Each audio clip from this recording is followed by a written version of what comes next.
Thanks for watching ERi-TV, dear viewers. Welcome to our news broadcast. Here are the headlines.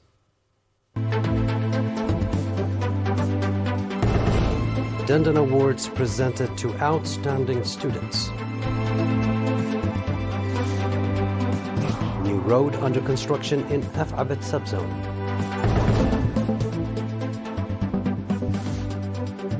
US-China senior military leaders hold talks on international issues.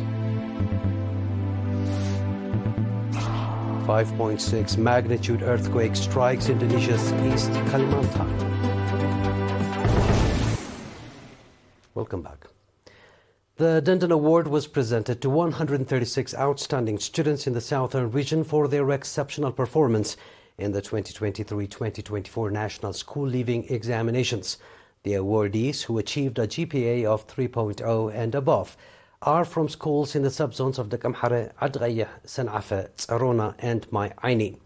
At the award ceremony held on 13 September in Dakamhare, Mr. Gurmai Gabru, head of the National Union of Eritrean Youth and Students in the region, noted that the Dundon Award is part of a continuous effort to enhance the performance of schools and students. He emphasized that the award aims to recognize top-performing students and inspire their peers to strive for academic excellence. He also asserted that over the past 3 years, 881 students have received this award. Mr. Gabra Mikhail Oba Gabriel, head of the secondary schools in the southern region, praised the National Union of Eritrean Youth and Students for its contribution to the educational development and performance of students. He extended his congratulations to the awardees, their parents and teachers.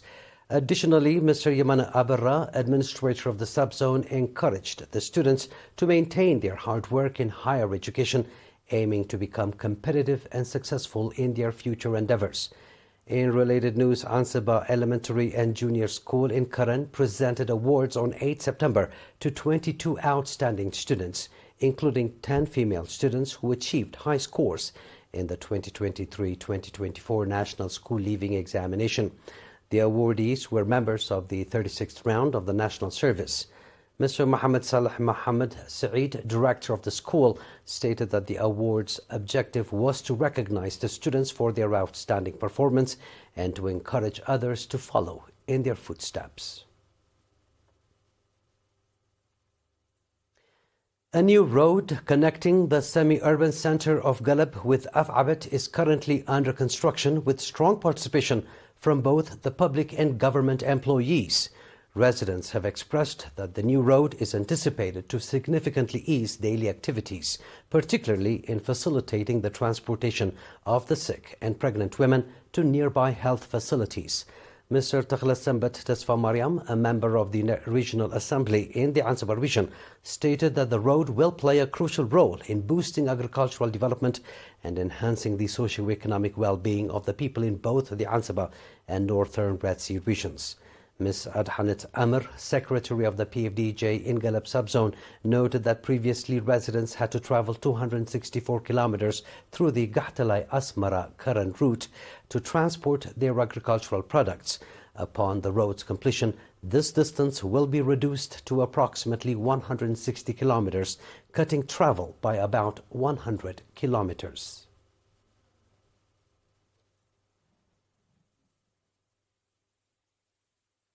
That was our domestic news. Please stay tuned now for the international news right after the short break.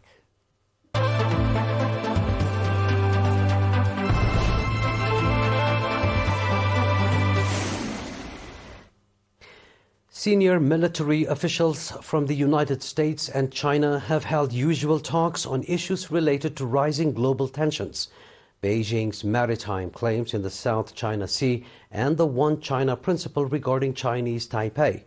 The meetings of the military leaders of the two sides ended yesterday in Beijing, with officials from both countries discussing their views regarding ongoing issues such as the Russia-Ukraine war. The two sides' militaries just resumed their meeting in January after a 2-year moratorium caused by soured diplomatic relations linked to the COVID-19 pandemic and its economic repercussions. The bilateral talks have been set up as a relief valve to avoid conflict.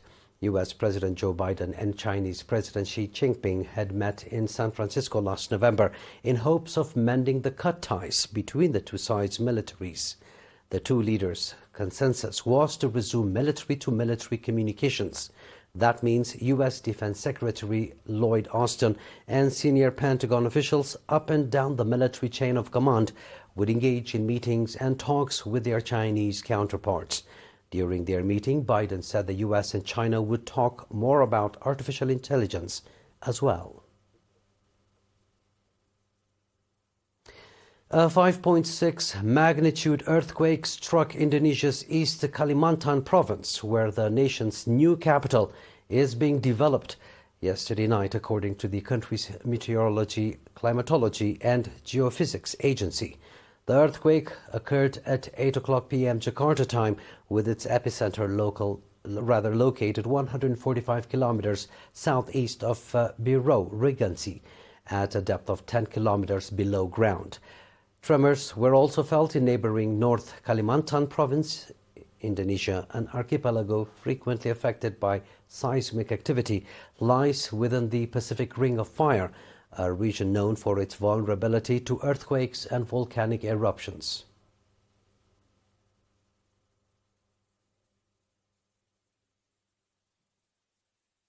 Please stay tuned now for a recap of tonight's headlines.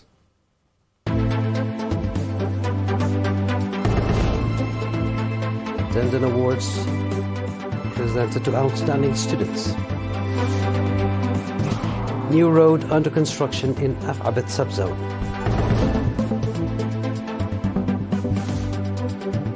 U.S.-China senior military leaders hold talks on international issues.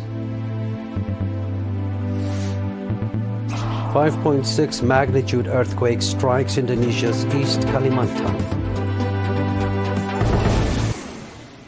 And that is our news for tonight, dear viewers. It is good night from us.